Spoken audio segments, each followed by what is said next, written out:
Picturean tayo.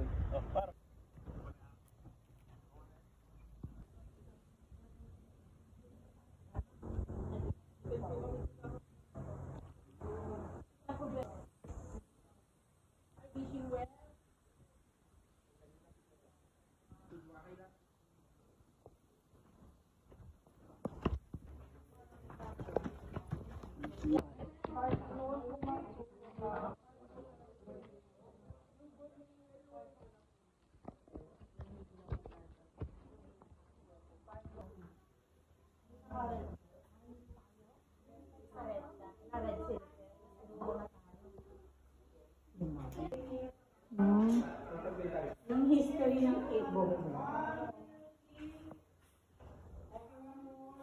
Yung Kickbook ito po kasi na isa siya sa mga letters na naipatayo.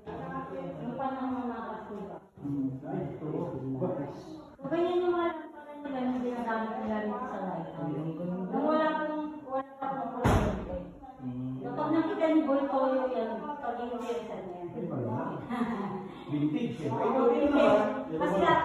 Mas lalo na po ito kasi since 1890s pa po ito, 1892 pa po ito, na ginamit dun sa picture na kumami siya ng so yung family po ni President Bongbong is gamit po talaga dito sa Ilocos Marchino.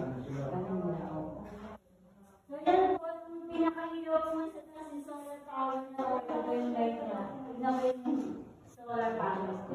So automatic yung ilaw may ang gabi. Kung madadaanan nyo sa gabi po, nag-blink na po yung ilaw niya. Blink. Maya? Dito lang dito. Ay, kwarto na. Ako, naging kwarto nila sa naging opisina nila. Yes, yung mga sundalong Kastila. Siguro sir, biglang 1890, yung mga sundalong Kastila, open siya. Mga opisina naman siya. Kasi meron silang sariling opisina dito. Mga opisina po yung mga... Pwede ba makapal to? Pwede. Yan po, 1954 po yan yung mga upuan. Ma'am, sabihin daw kayo ng picture.